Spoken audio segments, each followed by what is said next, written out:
I woke up believing I had done the one thing that still made me a good father. The ceiling above me was white and cracked, the lights buzzing softly like insects trapped behind glass. My side burned with a deep, steady pain, the kind that doesn't scream but never lets you forget it's there. Machines beeped beside the bed, calm and indifferent. I lay there staring up, thinking about my son, about how his hand had trembled in mine before the anesthesia took me, about how he whispered that I was saving his life. I told myself that pain was a fair price for that promise. Any father would pay it. I would have paid more. 3 days later, that same son would stand at the foot of my hospital bed with a lawyer and tell me I no longer had a home. He would speak to me like a stranger, like an inconvenience, and I would say nothing. Not because I didn't have words, but because something inside me knew this wasn't the moment to use them. And minutes after he walked out, while I was still trying to understand how a man could lose his house before he could stand on his own, a doctor would step into the room and say one sentence that froze my son where he stood. A sentence that would unravel everything I thought I knew about my family. But in that first moment, lying there with my side on fire and my heart strangely calm, I believed I had done my duty. I believed sacrifice was the same as love. I believed silence was weakness. I was wrong about all of it, and the hospital room already knew it, even if I didn't. The pain came back in waves as the fog lifted. It started as a dull pressure under the bandages, then sharpened when I tried to move. My arms felt heavy, like they belonged to someone else. I turned my head slowly and took in the room. The ICU was quiet in that peculiar way hospitals get at night, full of sound that never quite reaches you. An IV drip hung from a metal pole, clear liquid sliding down with mechanical patience. A monitor traced green lines across a black screen, proof that my heart was still doing its job. To my left was a narrow window. Outside, snow fell in thick, lazy flakes, softening the city into something almost gentle. Winter always did that. Made everything look clean, even when it wasn't. I watched the snow and tried to remember how I had gotten here. The memories came back in pieces. The consent forms, the bright lights of the operating room, the anesthesiologist's voice counting down, and my son standing there pale and frightened, holding my hand like he used to when he was a boy, and thunderstorms scared him. Dad, he'd said, his voice cracking. "You're saving my life." I swallowed, now my mouth dry and metallic. A thin blanket covered me, but I was cold. I glanced down and saw the edge of the gauze beneath the hospital gown. The bandage wrapped tight around my torso, clean and white. Underneath it, I knew, was a long scar where part of me used to be. My kidney. Gone. Given away without hesitation because my son was dying. Stage 4, kidney failure, they said. Not much time left, and I was a match. A perfect match. What kind of father would I have been if I'd said no? I pressed the call button with fingers that shook more than I wanted them to. A minute later, the door opened and a nurse stepped in. She was older, maybe in her 50s, with gray hair pulled back neatly and eyes that tried to be kind. Her name badge read, Carol. "Mr. Ward," she said softly. "You're awake. How are you feeling?" "Like someone cut me open," I said. My voice came out rough, scraped raw by the tube they'd taken out of my throat. She gave a small smile, professional, but careful. "That's normal. You came out of surgery yesterday. The pain will ease." Yesterday. I had lost an entire day. "Where's my son?" I asked. "Is he okay?" Something flickered across her face, quick as a shadow. "He's recovering," she said. "On another floor. Can I see him?" "Not yet," she replied, already turning toward the IV. "You need rest." I nodded because that made sense. 2 major surgeries. Of course they'd keep us separate. All that mattered was that he was alive. I leaned back against the pillows and let my eyes close, relief settling in my chest like something warm. As the hours passed, the room filled and emptied with people. Doctors with tired eyes checked my vitals. Nurses adjusted lines and asked about my pain. Everyone told me the same thing. You're doing well. Your recovery looks good. Your son is resting. No one said his name unless I did. No one volunteered details. I noticed it, but I pushed the thought away. Hospitals were busy places. People didn't have time for small talk. When the pain dulled enough for me to think, my mind drifted to the house. 40 years I had lived there. A quiet place on a tree-lined street, the kind of neighborhood where people waved but didn't intrude. After my wife died, the house had grown too big and too quiet. I used to sit at the kitchen table in the mornings, staring at her empty chair, waiting for the sound of her footsteps that never came. My son had stopped visiting much after that. He said work kept him busy. Life moved fast. I told myself it was normal. Then 2 weeks ago, he showed up at my door out of nowhere. Thin, pale, shaking. He sat at that same kitchen table and told me he was dying, that his kidneys were failing and he didn't have much time. He cried like he hadn't cried since he was a child, and every protective instinct I had roared to life. I didn't ask for second opinions. I didn't slow down to read fine print. I said yes before he finished the sentence, because that's what fathers do. A doctor came in later that afternoon and helped me sit up for the first time. The movement sent a sharp flare of pain through my side. But I clenched my teeth and breathed through it. I welcomed the pain. It reminded me why I was there. It gave the waiting a purpose. Your son will visit soon, the doctor said casually, as if reading it off a checklist. Soon. That word settled into me heavy and vague. When the room emptied again, I watched the snow outside the window and told myself to be patient. He had his own recovery to worry about. He didn't owe me anything. Gratitude wasn't why I'd done this. Still, when evening came and the lights dimmed, a sense of unease crept in. It wasn't fear. It was quieter than that. A feeling that something wasn't lining up the way it should. I noticed how nurses lingered at the door before coming in, how conversation stopped when I looked their way. Once I heard my name whispered outside the room, followed by a pause and the shuffle of feet moving away. That night, sleep came in short, broken stretches. Every time I woke, the machines were still beeping, the snow still falling. The world outside kept going untouched by what had been taken from me. At one point, I opened my eyes and saw a folder in a nurse's hands as she passed the doorway. My name was on it, printed in black letters. She noticed me looking and turned the folder so I couldn't see the rest. In the morning, Carol came back to check on me. She moved carefully, her hands gentle, her eyes avoiding mine. "When can I see my son?" I asked again. "Tomorrow," she said, after a brief hesitation. "He'll come tomorrow." Relief loosened something tight in my chest. Tomorrow felt solid. Tomorrow felt safe. I nodded and thanked her, and she gave me a look that wasn't quite a smile before she left. As the day went on, I tried to focus on small things. Breathing without pain. Sitting up on my own. The way the light shifted across the floor as afternoon faded into evening. I told myself I was overthinking. That exhaustion made everything feel sharper than it was. But as night settled in and the room grew quiet again, I couldn't shake the sense that the hardest part of this surgery hadn't happened yet.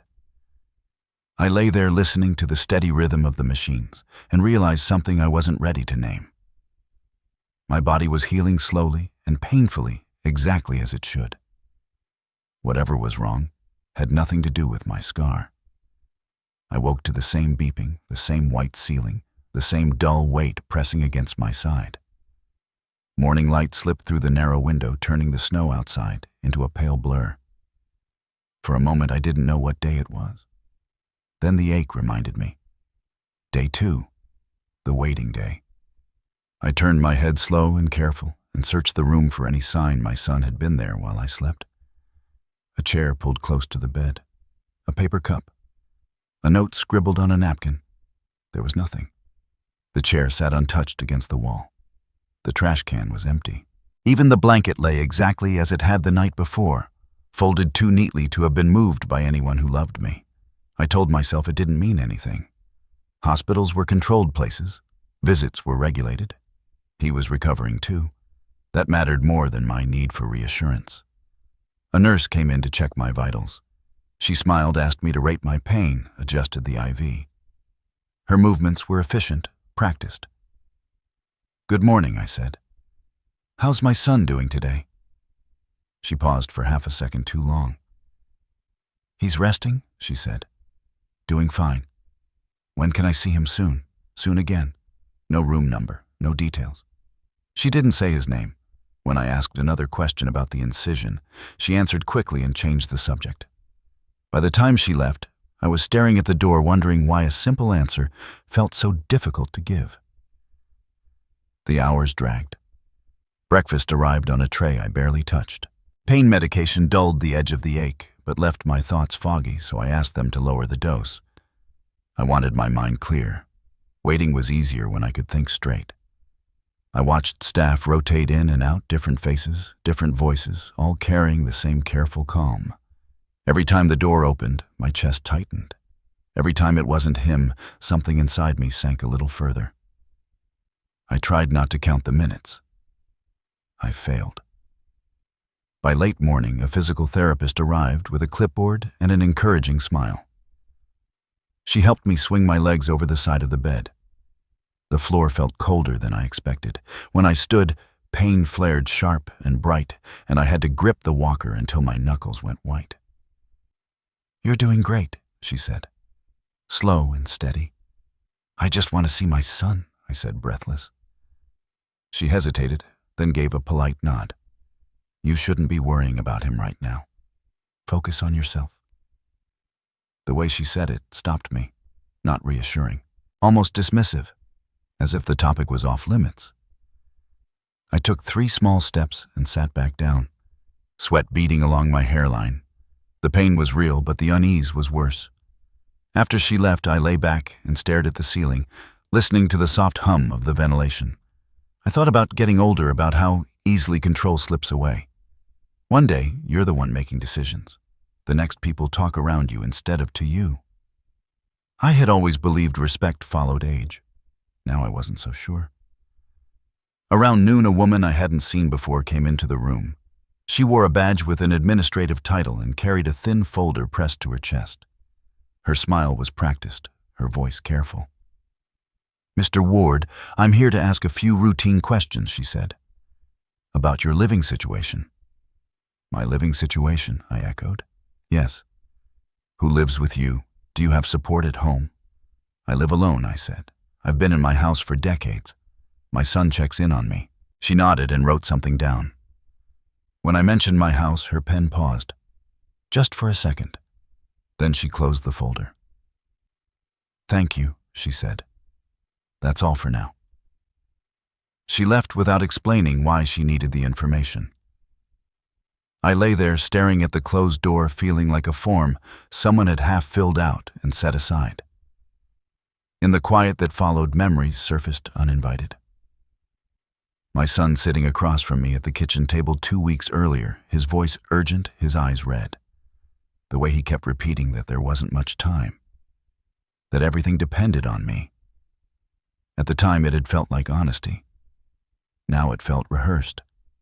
I tried to push the thought away. This wasn't the moment to doubt him. He was my son. Doubt had no place here.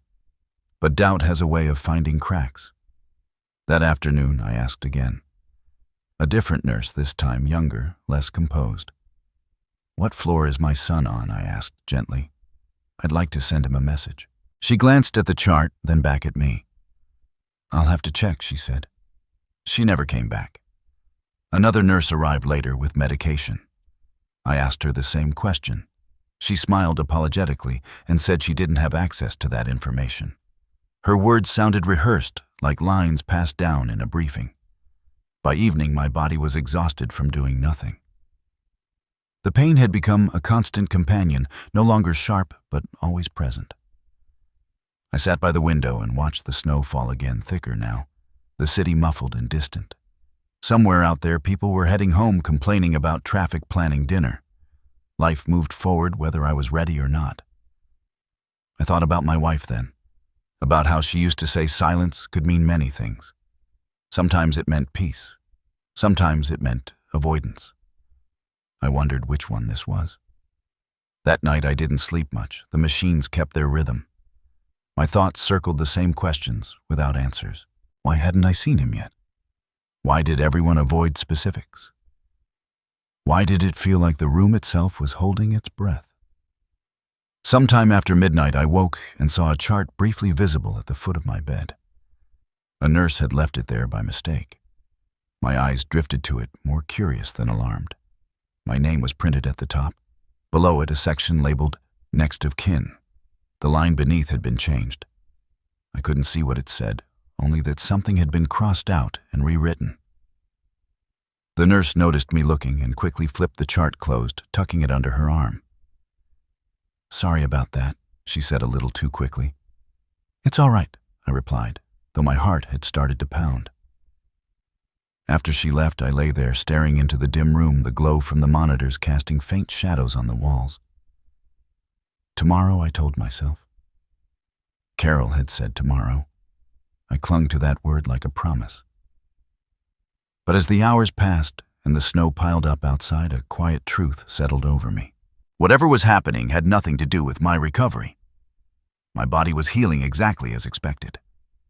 The real damage was unfolding somewhere else, behind closed doors, in conversations I wasn't meant to hear. And for the first time since waking up, I allowed myself to admit it. Something was wrong. I woke before the nurses that morning, long before the hallway lights came on. My body ached in a way that felt deeper than the night before, like the pain had settled in and decided to stay. I lay there staring at the ceiling, listening to the soft hiss of the oxygen line and the steady beep of the monitor, telling myself that today would be different. Today, I would see my son. The thought steadied me. I shifted carefully, wincing as the scar pulled tight beneath the bandage, and forced myself to sit up. My hands shook as I reached for the edge of the bed. Weak or not, I wanted to be upright when he walked in. I wanted to look like a father, not a patient. A nurse came in just after sunrise to check my vitals.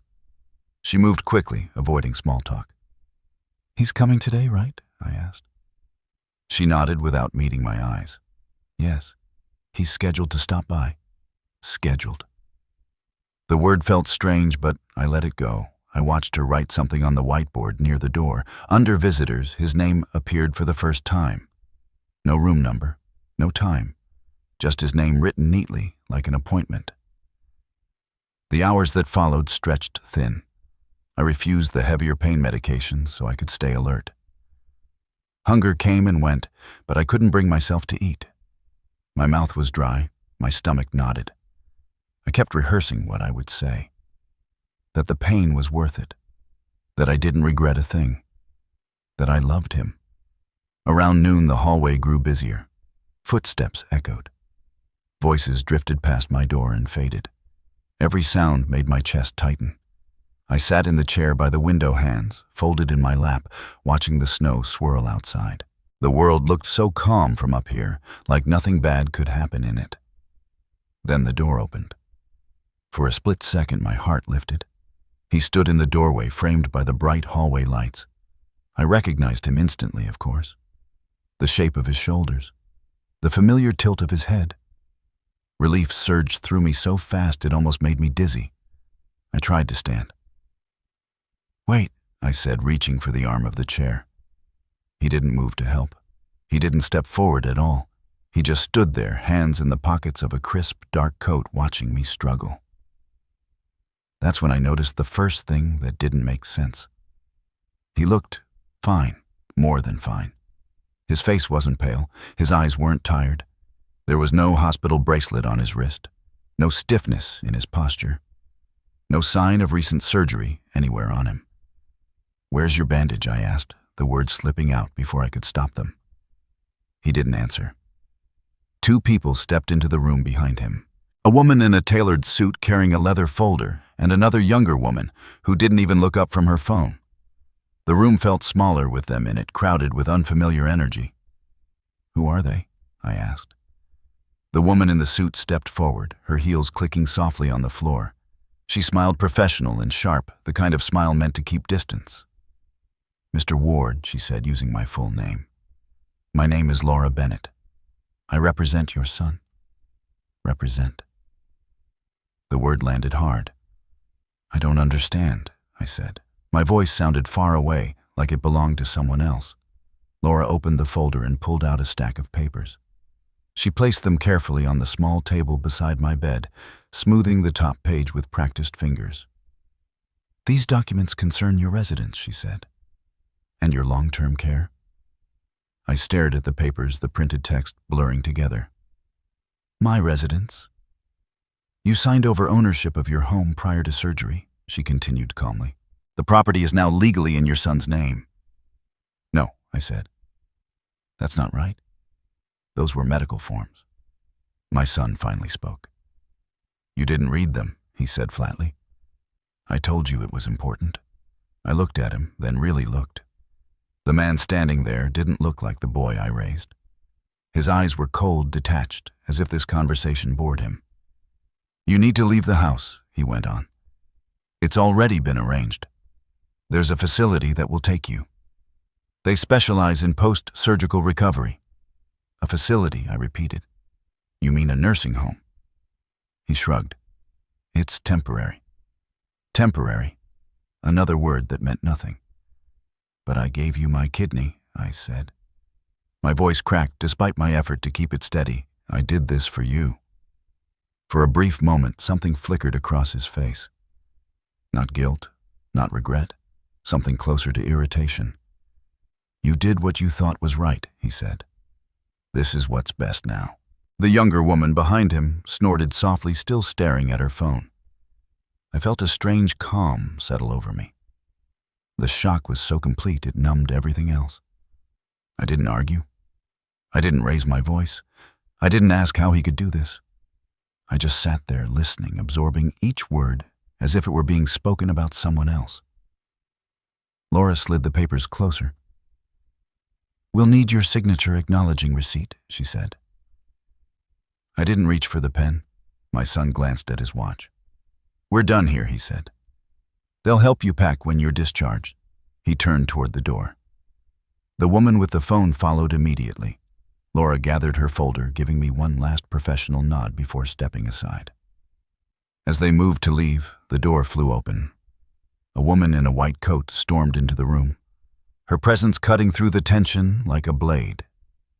She was tall, her dark hair pulled back tightly, her expression controlled, but furious. She didn't look at me. Her eyes locked onto my son. Stop, she said sharply. He froze mid-step. I'm Dr. Morgan, she said, head of transplant surgery. My son straightened his shoulders. This is a private family matter. There is nothing private about organ fraud, she replied. The words hung in the air, heavy and suffocating. I felt my heart begin to race. What is she talking about? I asked. Dr. Morgan turned to me then, and the anger in her face softened, just enough to show something else beneath it. Pity. Your son was never a transplant patient, she said calmly. He was never sick. The room tilted. No, I whispered. That's not possible. The tests, the doctors, they were falsified, she said. Paid for. I looked at my son, waiting for him to deny it. He said nothing. Then where is my kidney? I asked. Dr. Morgan didn't hesitate. It was transplanted into another patient. A man who was actually dying. My son laughed under his breath. This is insane, Dr. Morgan pulled a tablet from her coat and turned the screen toward him. There's no record of you ever being admitted here. No dialysis, no pre-op workup, nothing. His face drained of color. You sold your father's kidney, she said, her voice steady. For money. How much? I asked. $500,000. The number echoed in my head, too large to grasp. I looked at my son again. Is it true? He looked at the floor. Answer me, I said. He didn't. Dr. Morgan crossed her arms. The authorities are already on their way. My son reached for the door. I'm leaving. She smiled, small and cold. No, you're not. He pulled the door open and stopped short. 2 uniformed officers stood in the hallway. They stepped inside. Metal cuffs gleamed under the fluorescent lights.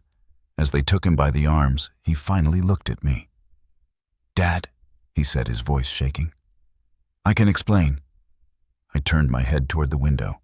Snow drifted past the glass, soft and relentless. I didn't say a word. The officers let him out. The room fell silent again, the machines resuming their steady rhythm. Dr. Morgan pulled a chair close and sat beside me. "I'm sorry," she said quietly. I stared at the empty doorway where my son had stood. 3 days after surgery, he had taken my home. In the same hour, he had lost everything else. And I was still sitting there alive with 1 kidney and a truth I had never wanted to know. The door clicked shut behind them, and the sound felt louder than it should have. Not a slam, not dramatic, just the soft, final sound of a latch settling into place. I stayed where I was sitting stiffly in the chair by the bed, my hands resting on my thighs, my chest rising and falling too fast. The room didn't rush to comfort me. The machines kept beeping. The lights stayed bright. Somewhere down the hall, someone laughed. For a long moment, I couldn't move. It wasn't the pain in my side that held me there. It was the weight of what had just happened. My son had walked in, stripped me of my home, and walked out again, as if he'd completed an errand. No raised voices, no apology, just paperwork and certainty.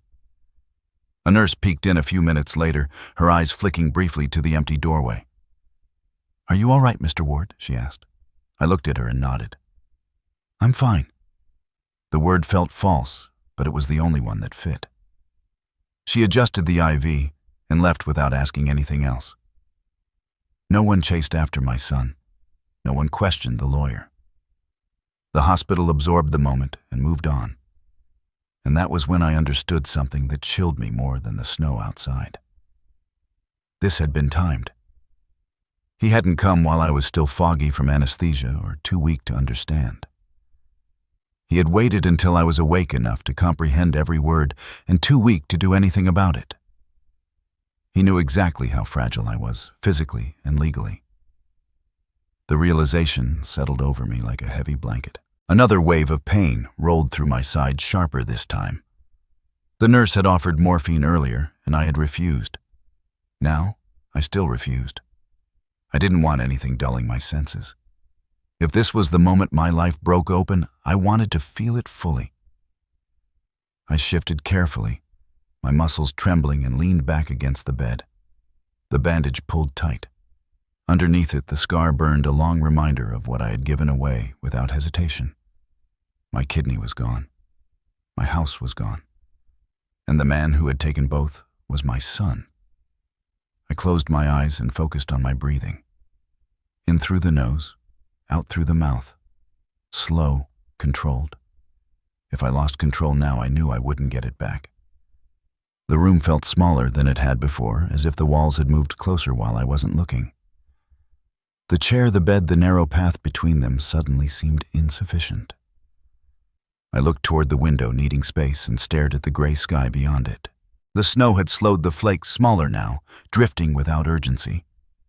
People were walking down there, bundled in coats, living lives that still made sense.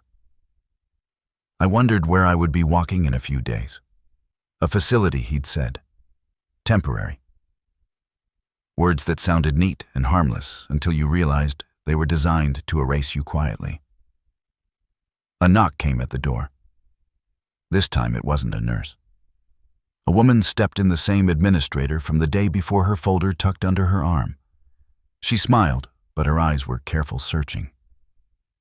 "Mr. Ward," she said, "I wanted to follow up on a few things." I nodded slowly. "Go ahead." She glanced around the room, then pulled a chair closer. "Do you feel safe right now?" she asked. The question caught me off guard. "Safe," I repeated. "Yes, emotionally, physically." I considered lying. I didn't.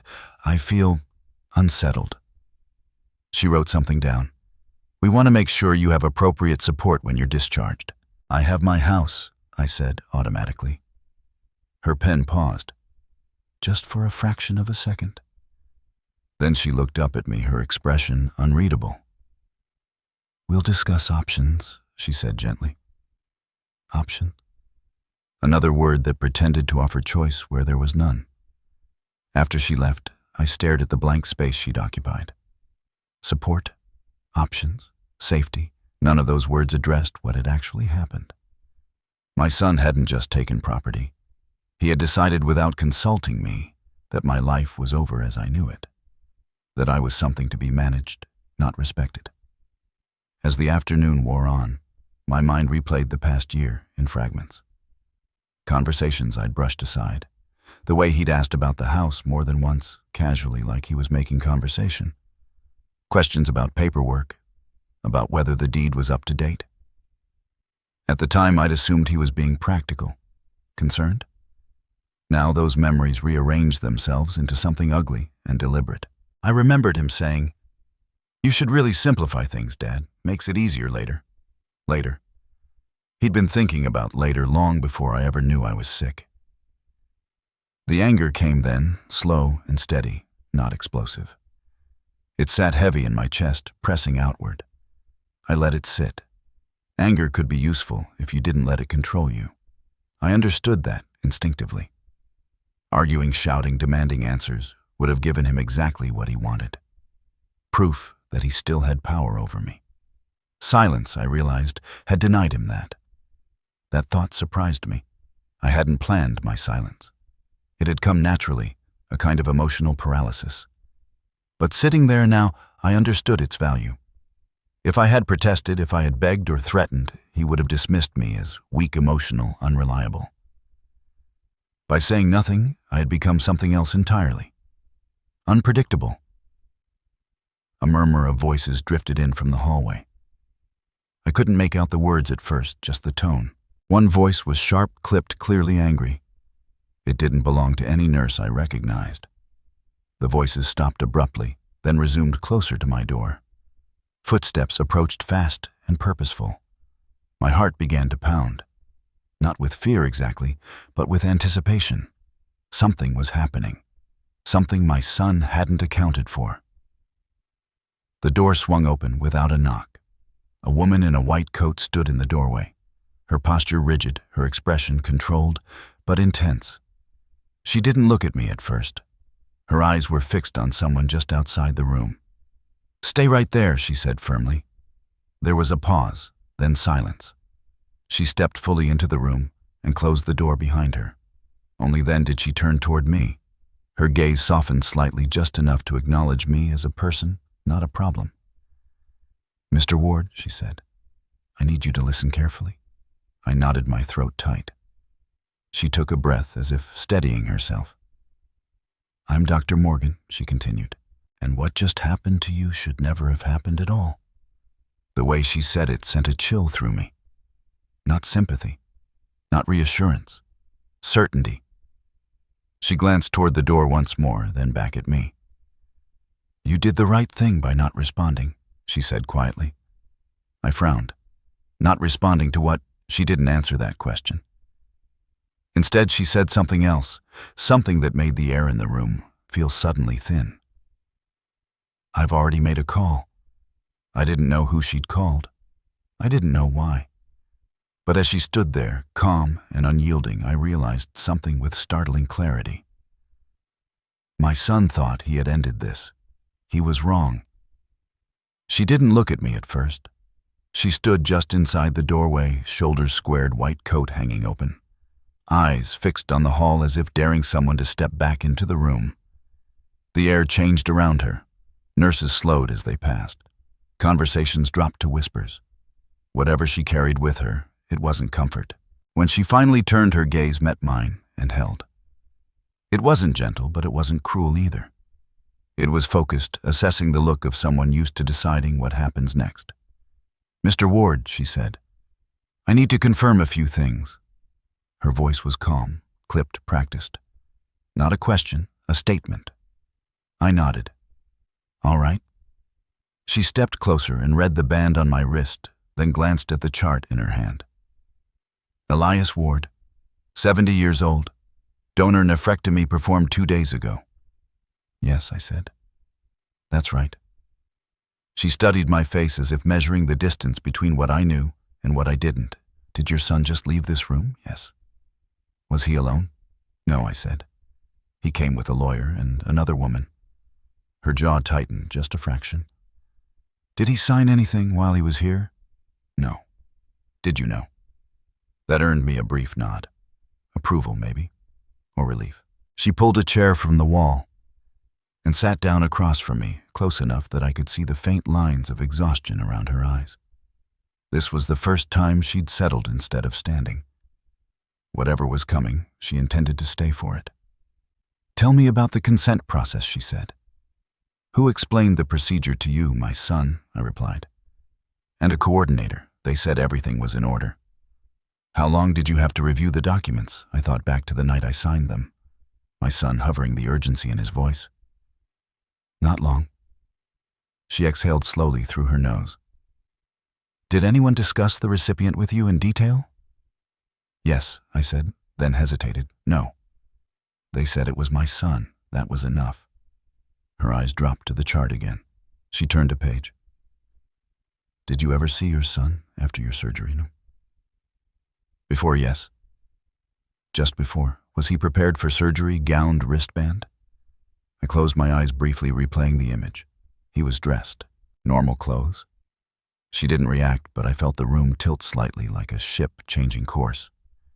She stood abruptly and stepped to the door, opening it just enough to speak to someone outside.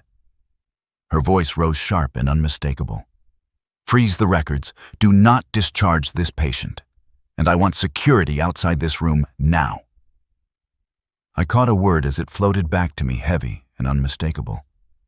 Investigation.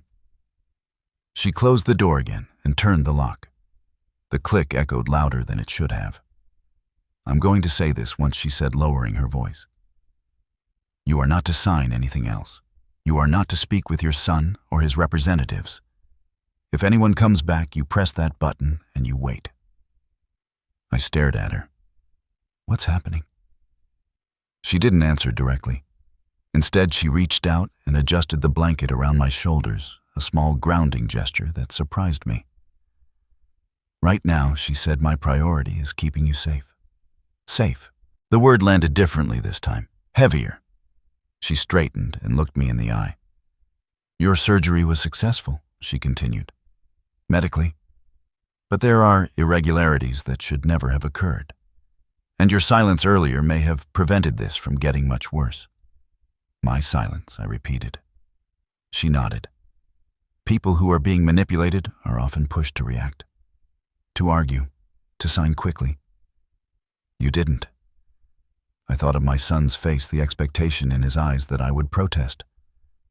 I didn't know what else to do. Sometimes that's enough, she said. I swallowed. You said something earlier, that what happened to me shouldn't have happened. She paused, weighing something. That's correct. Why? She leaned back, crossing her arms, considering her words with care. Because organ transplants follow strict protocols. Every step leaves a trail, and some trails don't exist where they should. My heart began to pound. What does that mean? It means, she said slowly, that parts of your case don't align with standard practice. I felt a chill creep up my spine. Are you saying there was a mistake? No, she said firmly. I'm saying there was a decision. She stood again and moved to the foot of the bed, glancing once more at the hallway through the narrow window in the door. Your son believed this was finished, she said. He believed he had already won. I stared at her, my mind struggling to catch up. Won what? She looked at me, then really looked, and her expression softened just enough to let the truth press against the surface without breaking through. I can't explain everything yet, she said, but you need to understand one thing. I waited. The kidney you donated may not have gone where you were told. The sentence settled over me like a heavy fog. I tried to push it away, to fit it into a shape that made sense, but it wouldn't cooperate. What do you mean? I asked. She didn't answer right away. Instead, she moved back to the chair and sat folding her hands together. I need time to verify the final details, she said. But there is a possibility that your surgery was not performed for the reason you were given. I shook my head. That's not possible. I saw the tests. I was told you were shown documents, she corrected gently. Documents can be created. Bodies tell the truth. The room felt suddenly smaller, the air thinner. Then where is my son? I asked. Her lips pressed into a thin line. He is still in the building. And my kidney? She hesitated. Just long enough. I will tell you everything, she said finally. But not until I am certain, and not until the right people are present. My hands gripped the arms of the chair. Are you saying my son lied to me? She met my gaze steadily. I am saying your son is connected to something that carries serious legal consequences. Legal consequences. The words felt unreal, like they belonged to someone else's life. I took a shaky breath. What am I supposed to do? Nothing, she said. You stay here. You rest. You let this unfold. She stood and walked toward the door, unlocking it and opening it just enough to speak again. I want officers here, she said. Now. She turned back to me. I made a call before I came in, to who I asked. She gave me a small, tight smile. People who ask questions no one wants to answer. Footsteps echoed in the hallway, heavier this time, purposeful. The sound made my pulse quicken. She placed a hand briefly on the back of my chair. You did the right thing, she said again, whether you knew it or not. The door opened behind her, and she stepped aside to speak to someone I couldn't see. I sat there, my body still aching, my mind reeling, the steady beep of the machine beside me suddenly louder than ever. For the first time since my son walked into that room, I understood something with absolute clarity. My silence hadn't been weakness. It had been the only thing standing between me and whatever he was trying to get away with. By the time the sun shifted past the narrow window, the room no longer felt like a place of healing. It felt guarded. The door stayed closed now. When it opened, it was only a few inches, just enough for a nurse to slip in with medication or a clipboard. Two figures stood outside at all times, their shadows moving back and forth across the frosted glass. Security. Not for me, I realized. For what I knew. I noticed my chart was gone, not tucked at the foot of the bed, not hanging on the wall. Gone completely. When I asked, a nurse smiled too quickly and said it was being reviewed. Reviewed. Another word that meant something had already gone wrong. My body ached in a way I couldn't ignore anymore. The incision burned deep and constant, a reminder that something irreversible had been done. I tried to focus on breathing, on staying present, but my thoughts kept circling the same questions. Where was my son? What had he done? And what exactly had they taken from me? The door opened fully at last, and Dr. Morgan stepped inside alone. She closed it behind her, and instead of standing, pulled a chair close to my bed and sat. That simple act told me everything. She wasn't here to warn me anymore. She was here to tell me the truth. I need to explain something, she said quietly. And before I do, I need to know if you want to hear it now. I looked at her, hands folded in her lap. Steady, controlled. If you don't tell me, I said, I'll imagine something worse. She nodded once. Fair enough. She took a breath. Your son was never admitted as a transplant recipient. The sentence didn't land right away. It hovered, meaningless. That's not possible, I said. I was told. You were told a story, she replied gently. There is no record of him being scheduled, prepped, or evaluated for transplant surgery at this hospital. I shook my head, a slow, stubborn motion. I saw paperwork. I saw test results. You saw documents, she said, not data. My chest tightened. Then why was I taken into surgery? Because you were a viable donor, she said, and because the surgery itself was real. The room tilted. I gripped the edge of the bed. Then, where did my kidney go? She didn't answer immediately. She watched my face, gauging whether I could handle what came next. It was transplanted into another patient, she said at last, a man who was actually dying. The words hit harder than anything else had. Harder than the eviction. Harder than the threat of losing my home. My vision blurred and I felt a wave of nausea roll through me. "A stranger," I whispered. "Yes." I pressed my lips together, forcing myself to stay conscious, to stay present. "Did he know?" "No," she said. "He was told the donor was anonymous, that it was a young man who wanted to help." My stomach twisted. My son. Yes. The silence that followed felt endless. I stared at the wall, at a small crack in the paint I hadn't noticed before, and tried to anchor myself to something solid. "There's more," she said softly. Of course there was. "There were financial transactions connected to the surgery," she continued. "Private, off the books, enough to trigger internal alerts once we started looking." "How much?" I asked, my voice barely audible. She hesitated. $500,000. The number echoed in my head, too large, too abstract to be real. $500,000. My kidney, my pain, my trust, all reduced to a figure on a screen. "He sold me," I said. She didn't contradict me. "Your son arranged everything months ago. Fabricated medical records. Coordinated schedules. He knew exactly what he was doing." Months.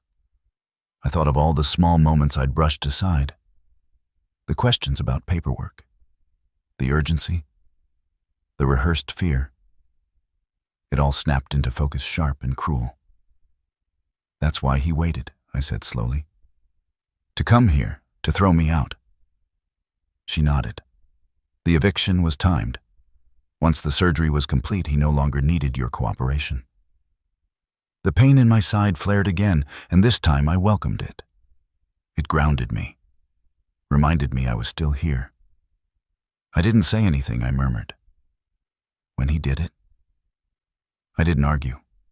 "That helped," she said, "more than you know." I looked at her. "How, if you had reacted emotionally," she explained, "he would have pushed you to sign more documents. He would have rushed the discharge. Your silence slowed him down. It gave us time." I laughed once, a short, bitter sound. I didn't know I was doing anything right. "Sometimes instinct knows before the mind does," she said. I closed my eyes and leaned back against the pillows. "What happens now?" "The authorities are involved," she said. "There's an active investigation. Financial crimes, medical fraud, organ trafficking." The words sounded clinical, detached, but they carried weight. "And my son. He's still in the building," she said, "being questioned. He doesn't yet know how much we know." A strange calm settled over me.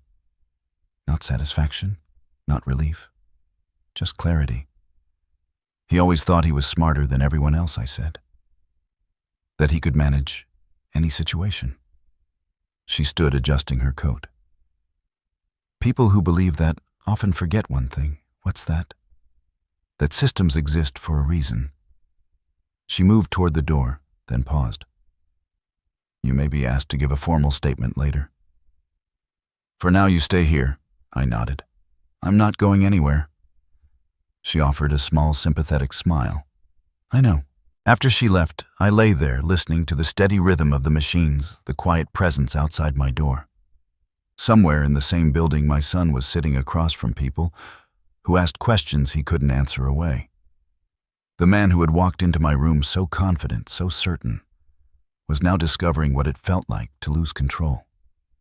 I didn't feel joy in that. Only a deep, heavy sadness for the boy he used to be and the man he had chosen to become. I reached a hand toward my side, careful not to disturb the bandage. The scar was warm beneath my fingers, a permanent reminder. I had gone into that operating room, believing I was saving my son's life. Instead, I had saved a stranger, and in doing so, I had uncovered a truth that would change the rest of mine. For the first time since waking up, I understood something that felt both terrifying and freeing. The worst had already happened. Everything that came next would be about what I chose to do with what remained of me. The hospital felt different that morning. Not quieter, not louder, just altered in a way I couldn't immediately name. The nurses who came in now addressed me with a formality they hadn't used before. They explained what they were doing instead of assuming I wouldn't care. When I asked questions, they answered directly, no sidesteps, no rehearsed phrases. 2 security officers stood outside my door, visible through the narrow glass panel. They didn't look threatening. They didn't need to. Their presence alone told me something fundamental had shifted. My son no longer had access to me. Whatever influence he'd once carried in this building had evaporated overnight. A nurse noticed me watching the doorway and followed my gaze. "They're just here as a precaution," she said carefully. "For whom?" I asked. She met my eyes. "For everyone." That was the first honest answer I'd gotten in days. When Dr. Morgan returned, she didn't linger. She stood at the foot of my bed, tablet in hand, her voice steady and unambiguous. "Internal review is underway," she said. "Law enforcement has been notified. Financial records are being examined." I nodded. The words felt distant, procedural, as if they belonged to a case file rather than my life. "And my son? He's being questioned," she replied. "He has counsel present." Of course he did. He'd planned for everything, or so he thought. Later that afternoon, as a physical therapist helped me stand and take a few careful steps, I caught a glimpse of him through an open doorway across the hall. He stood near a nurse's station, his back to me, his posture tense. He was speaking quickly to someone I couldn't see his hands, moving in sharp, impatient gestures.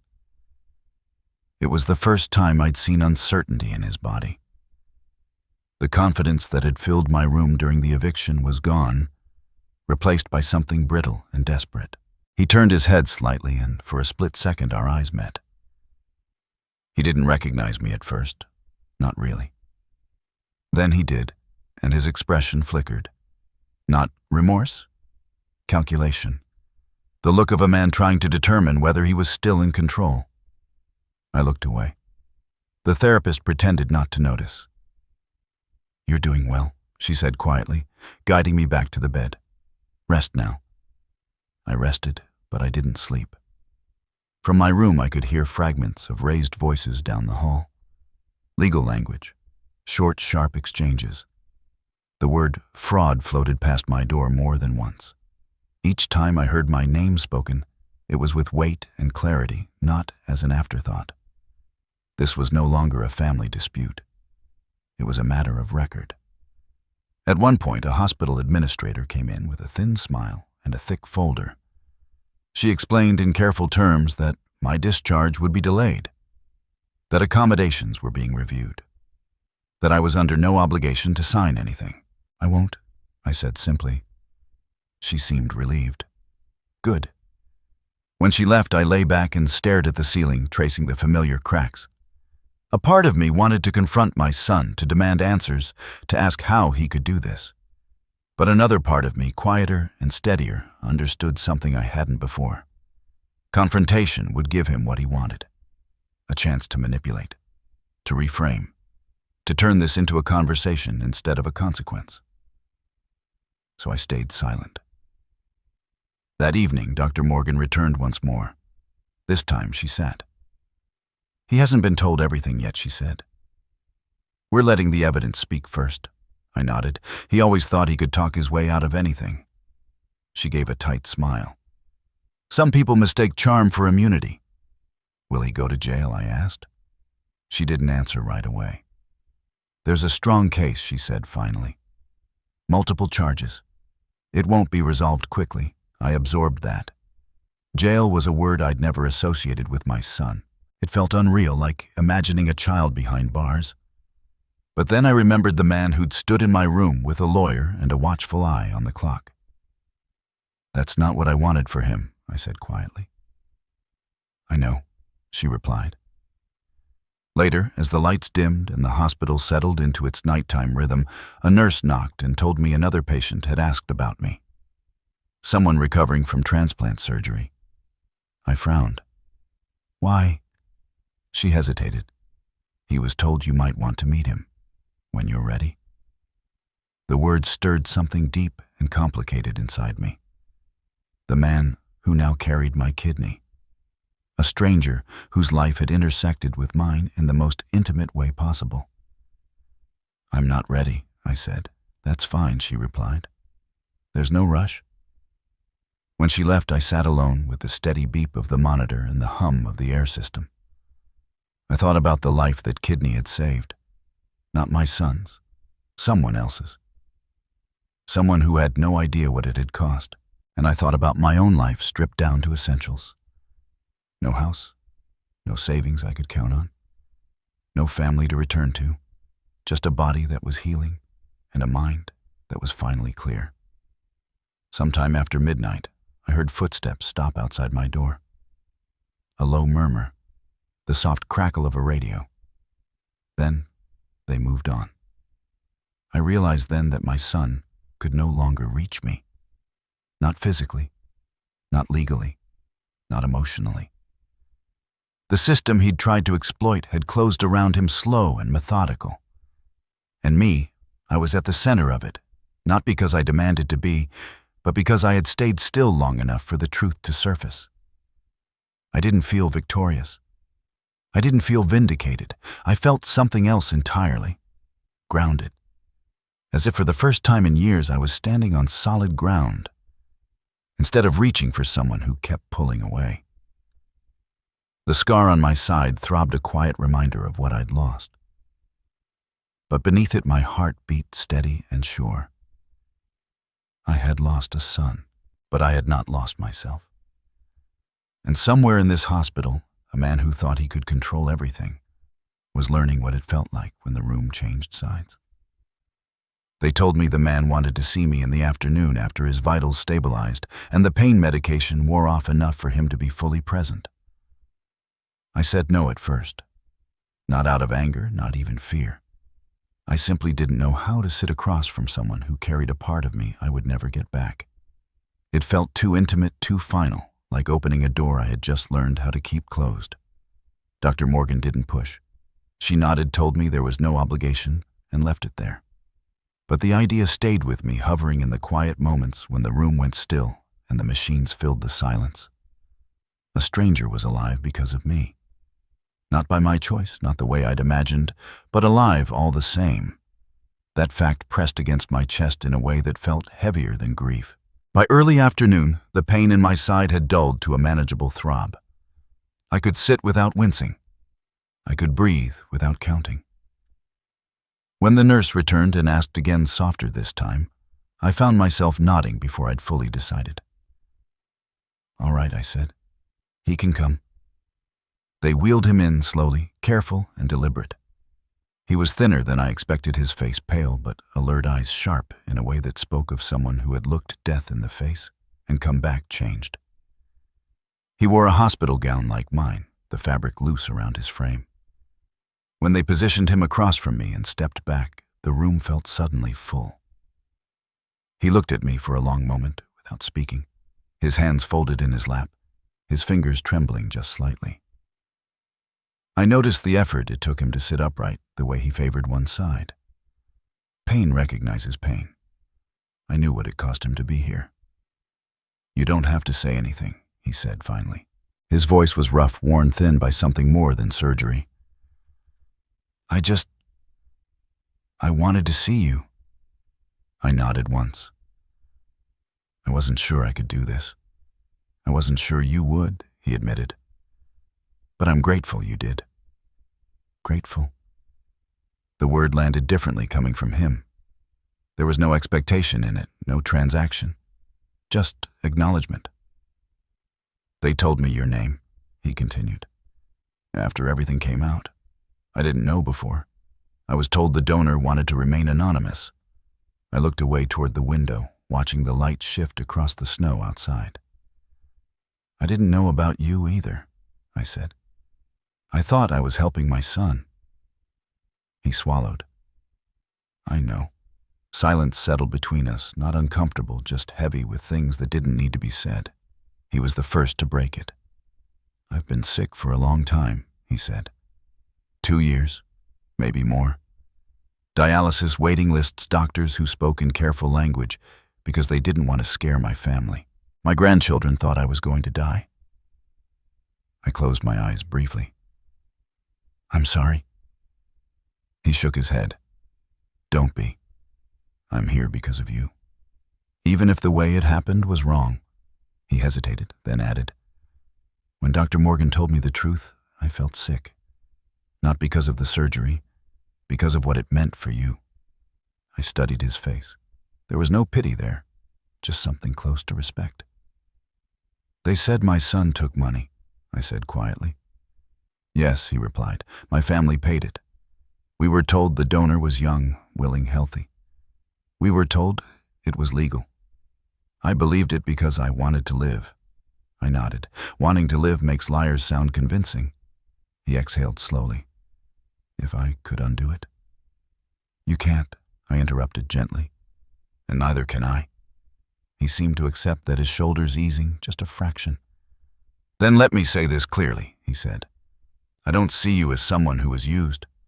I see you as someone who gave life, whether you meant to or not. I felt a tightening in my throat. I didn't mean to, I admitted. But I don't regret that you're alive. His eyes shone at that, and he looked away quickly, composing himself. I'm Jonathan, he said. Jonathan Langley. The name registered faintly familiar. I'd heard it before on the news in passing. A man of means, influence. None of that mattered here. I'm Elias, I replied. Jonathan smiled, small and genuine.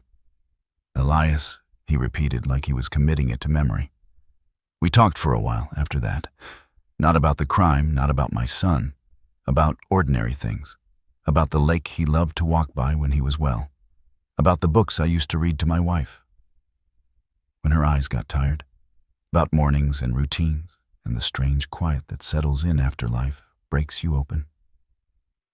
At some point he leaned forward, his expression serious. I know you've lost your home, he said, and your trust. I won't pretend to understand what that feels like. But I do know this. He paused, choosing his words carefully. I have a place, and I have a family that could use someone like you. Not out of charity, out of gratitude. I stiffened. I don't want to be bought, I said. He nodded immediately. I wouldn't offer that. What I'm offering is choice, dignity, time. I searched his face for any hint of obligation, any edge of expectation. I found none. Why, I asked. Because someone gave me a future, he said simply. And I don't believe that kind of gift should disappear into silence. The nurse returned, then gently reminding him he needed to rest. Jonathan nodded and turned back to me. You don't have to decide now, he said, or ever. I just didn't want to leave this unsaid. As they wheeled him out, he looked over his shoulder once more. Thank you, he said, not loudly, not for show, just the truth. When the door closed, the room felt quieter than it had all day.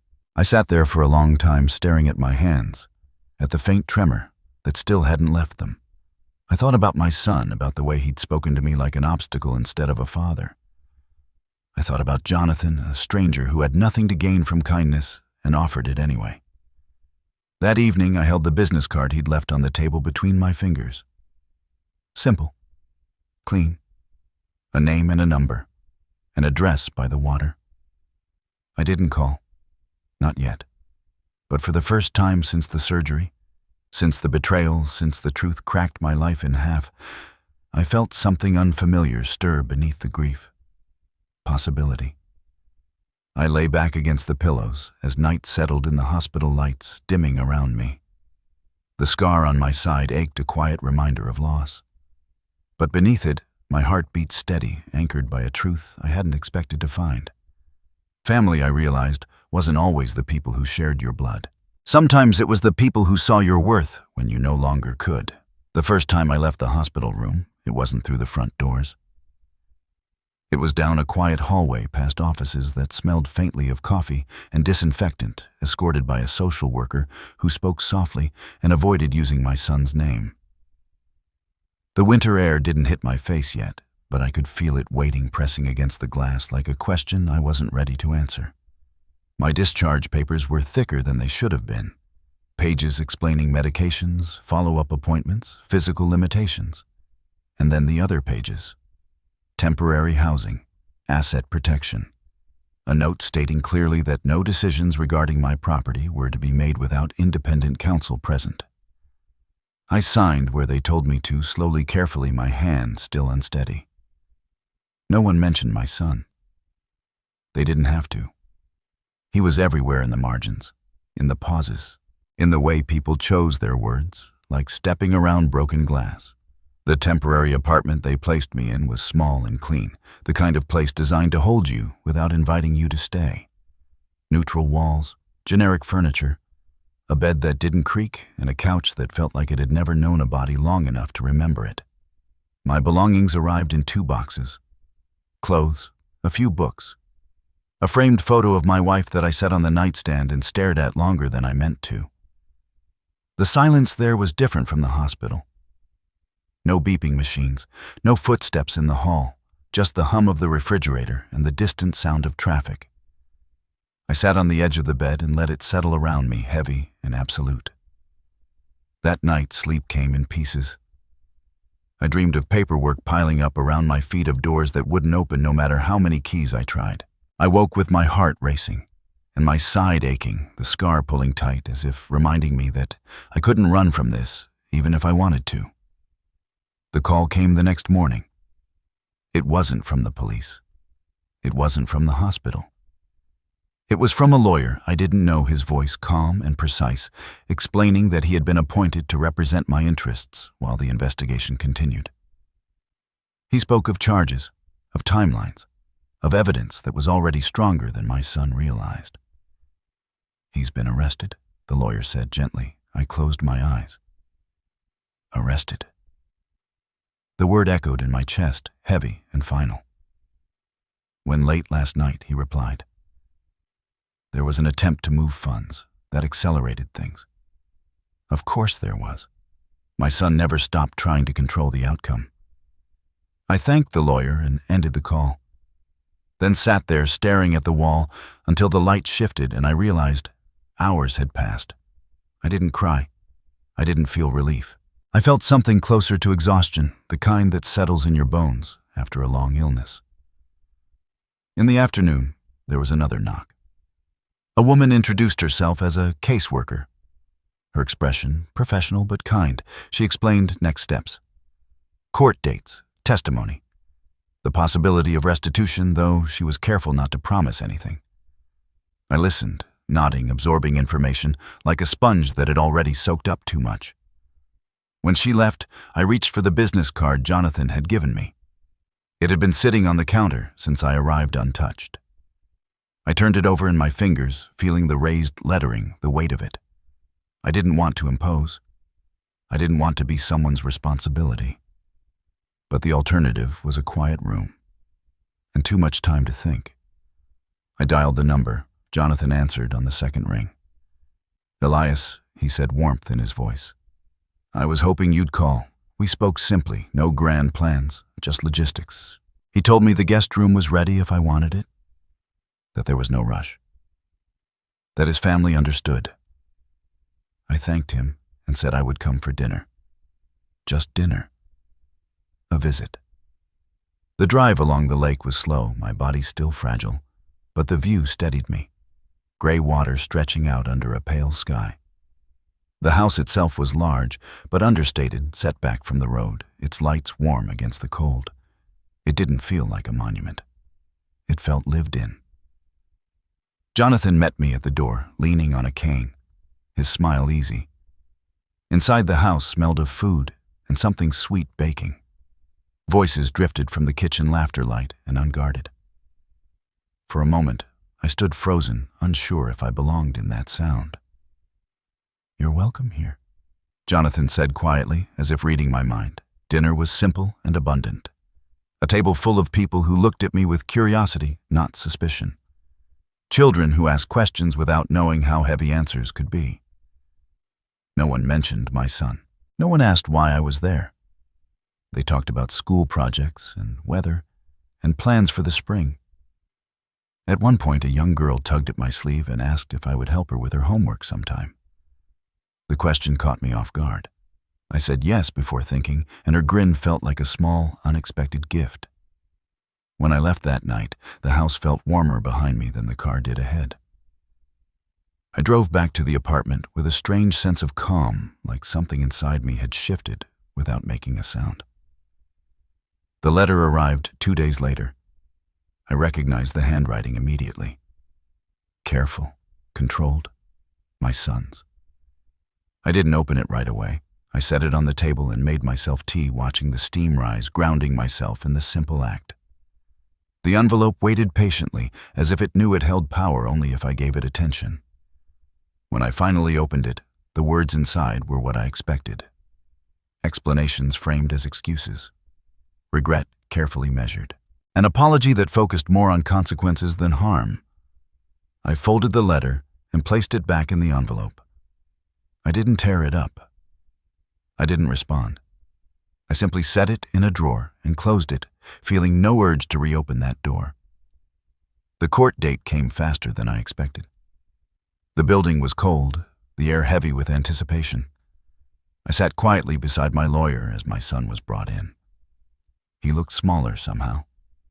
The confidence drained from his posture. When his eyes found mine, there was something there I hadn't seen before. Fear. He didn't speak to me. I didn't speak to him. The charges were read aloud, each one a measured blow. Fraud, exploitation, illegal organ transaction. The words stacked up undeniable. I was asked if I would testify. I said yes. Not out of revenge, out of truth. As the proceedings paused, I stepped outside into the cold air, my breath visible, my body aching, but steady. Jonathan joined me a moment later, standing beside me without speaking.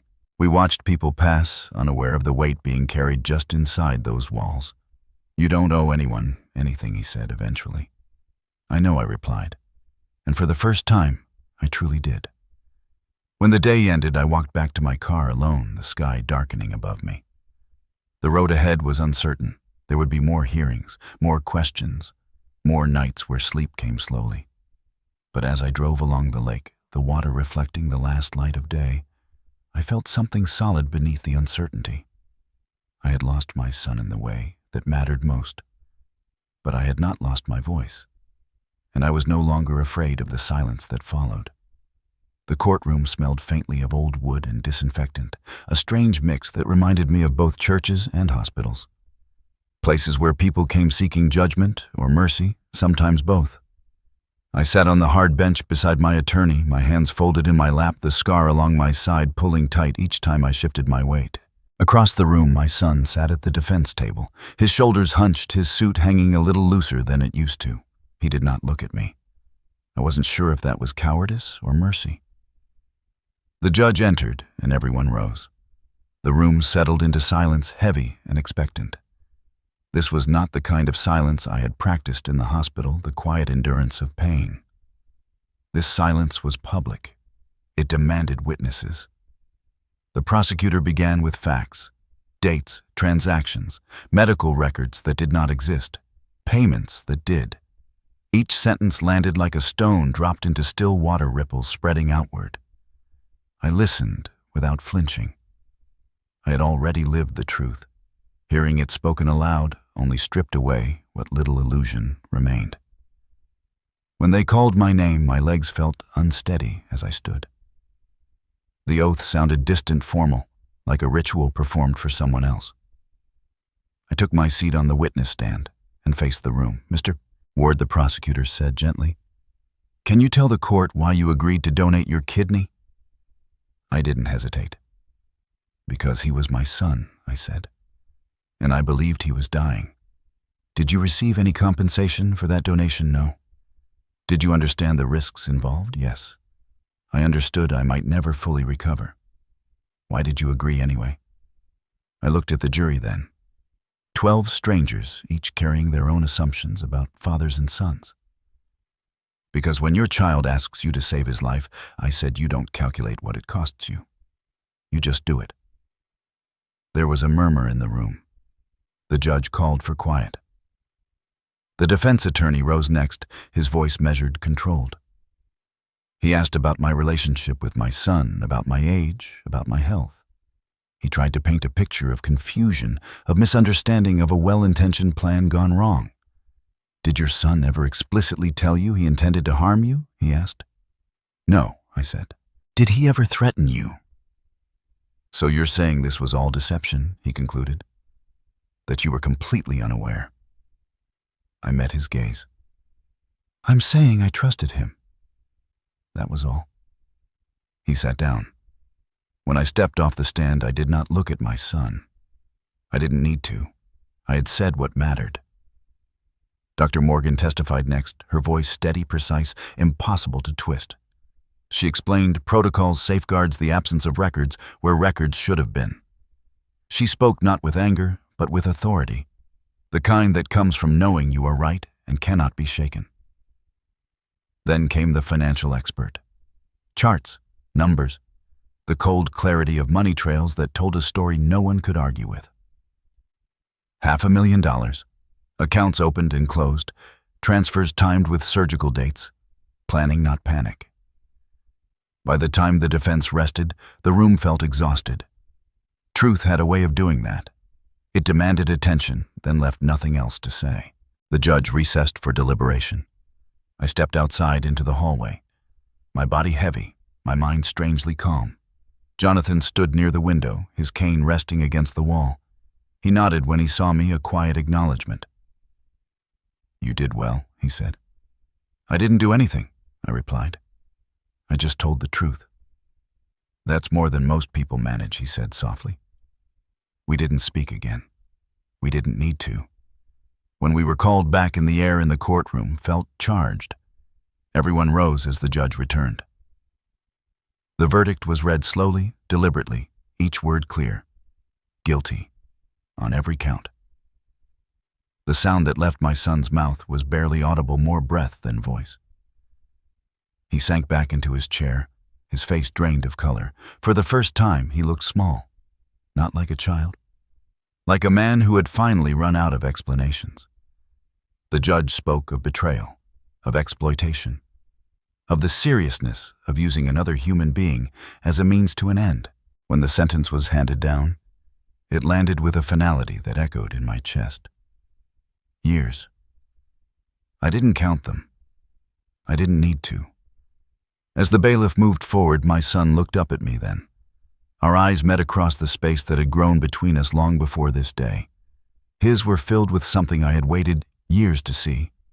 Not regret, fear. I felt no satisfaction in it. Only a quiet understanding that this was the consequence of choices made deliberately without regard for anyone else. I turned away before they let him out. Outside, the sky was overcast, the air sharp with cold. I took a deep breath and felt it burn my lungs, grounding me in the present. The trial was over. The truth had been spoken. Justice in its human form had done what it could. But justice did not give me back my son. It did not restore my home. It did not erase the scar on my side or the nights I would wake reaching for someone who no longer existed in the way I remembered him. What it did give me was space. Space to choose what came next without fear of being pulled backward. As I walked down the courthouse steps, I felt the weight of the past loosen just slightly. Not gone. Never gone. But no longer crushing. I had stood in a room full of strangers and spoken the truth about my own blood. And when it was over, I walked out alone, steady on my feet, ready to begin a life that no longer required my silence, to protect someone who never protected me. The courtroom emptied faster than I expected. Chairs scraped softly against the floor, papers rustled. Voices dropped to murmurs, and then to nothing at all.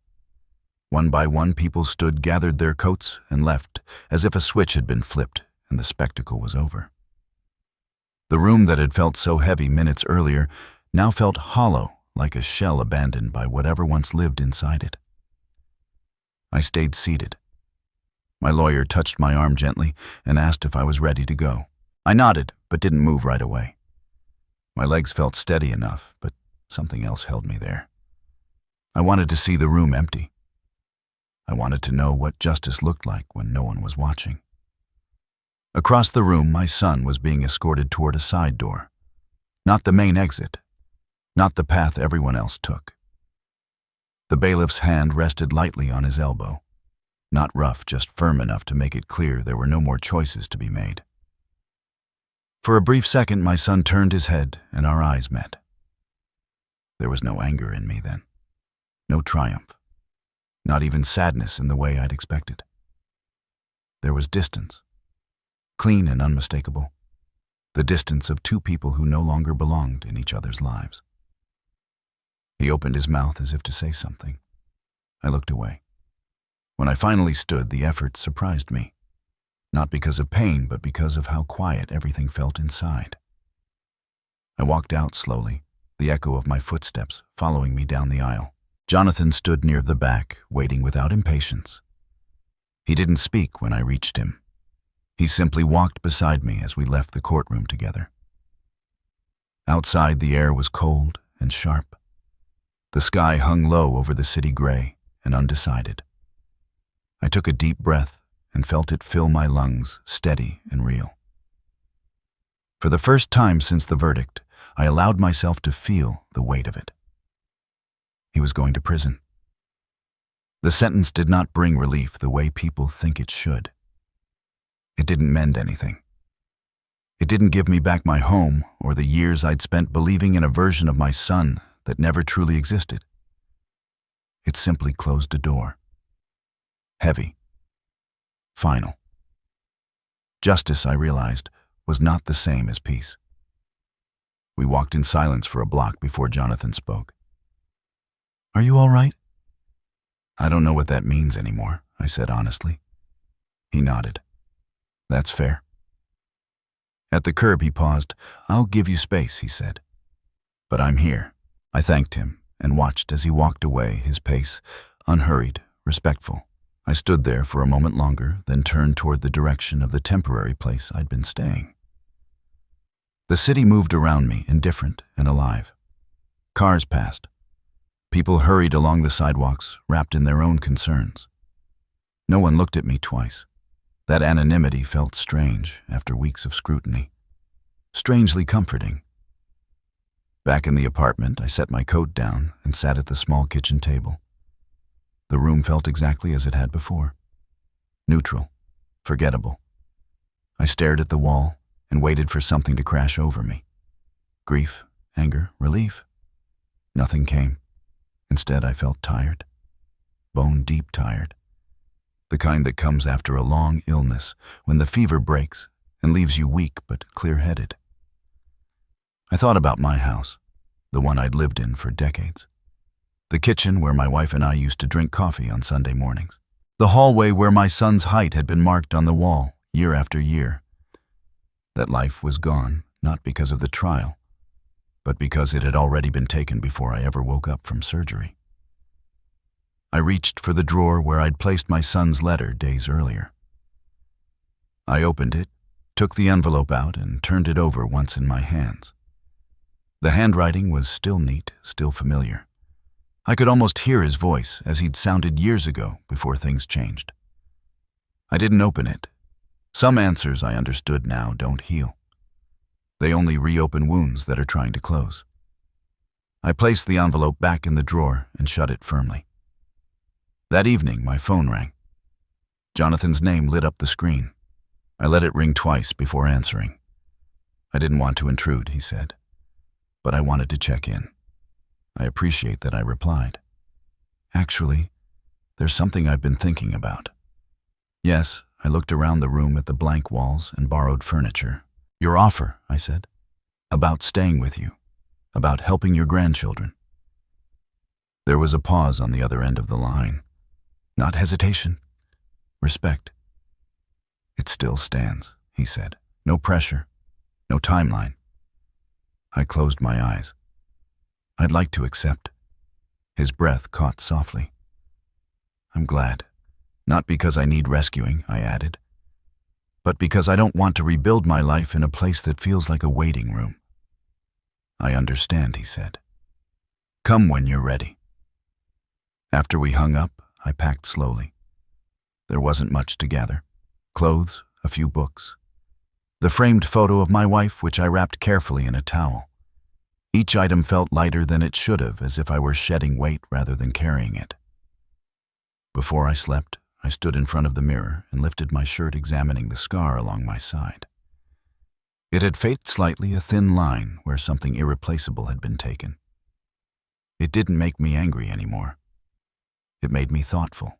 That scar was proof of what I'd survived, of what I'd given, and of what I would never allow to be taken from me again. The next morning, I left the apartment with a single bag and no sense of regret. The city looked the same as it always had, but I felt different moving through it. Lighter. Not because I'd lost something, but because I had stopped carrying what never belonged to me. As I drove toward the lake, the water came into view, wide and steady, stretching out beneath the pale sky. Jonathan's house stood quiet and welcoming, its windows catching the light. When I pulled into the driveway, I didn't feel like a guest. I felt like someone who had arrived. Jonathan met me at the door, smiling, and ushered me inside. The house was warm, alive with quiet movement. Somewhere upstairs I heard children's voices. Laughter. Life continuing without explanation. This is your room, he said, opening a door at the end of the hall. I stepped inside and set my bag down. The room was simple, comfortable. A place to rest. A place to begin again. That night, as I lay in a bed that wasn't mine, but felt right all the same, I thought back to the courtroom. To the way everything had gone silent after the verdict.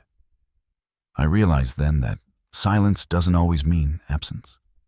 Sometimes silence is what remains after the truth has finally been spoken. And for the first time in a very long while, that silence didn't frighten me. Spring arrived quietly, the way real changes often do. One morning I woke to sunlight spilling across the floor, softer than winter light, less demanding. The lake outside the window had lost its hard gray edge and shifted to a calmer blue, the water moving without urgency. I lay there for a moment, listening to the house breathe, and realized I no longer woke with my heart racing. The first weeks were about healing. Slow walks along the shoreline, careful movements that respected the limits of my body. Jonathan insisted I take my time, and for once, I listened. Pain still flared when I moved the wrong way, a reminder etched beneath my skin. But it no longer defined my days. It was something I carried, not something that carried me. The children adjusted to me with an ease that surprised me. They asked questions without judgment, accepted answers without suspicion. They didn't know my story in full, and they didn't need to. To them, I was simply someone who listened, who showed up, who stayed. When they began calling me Grandpa Arthur, the name settled over me like a borrowed coat that fit better than expected. I found purpose again in small routines. Helping with homework at the dining table, reading aloud in the evenings. Teaching patience without realizing I was doing it. Jonathan watched from a distance, never interfering, never directing. He understood that this wasn't charity. It was balance. One afternoon, a letter arrived. The envelope was plain, the return address unmistakable. My son's name sat there in ink, careful and restrained. I held it for a long time, feeling the weight of it, the history it represented. There was a moment, brief but real, when I considered opening it. Wondered if time had softened him, wondered if regret had finally reached him. Then I placed the letter back on the table and slid it into a drawer. Some doors, I had learned, do not lead forward. Leaving them closed is not cruelty, it is clarity. Jonathan never asked about the letter. He didn't need to. Respect doesn't require explanation. As weeks turned into months, the scar along my side faded from angry red to a pale line. It stopped throbbing. It became part of me, not a wound, but a record. proof that I had survived something meant to erase me. When I caught my reflection in the mirror, I no longer saw a man who had been used. I saw someone who had endured and chosen differently. One evening, as the children played in the yard and the air smelled of cut grass and warm earth, Jonathan joined me on the porch. He moved more easily now, his strength returning color back in his face. "You know," he said, watching the kids, "people assume family is something you're born into." I nodded. I believed that for most of my life.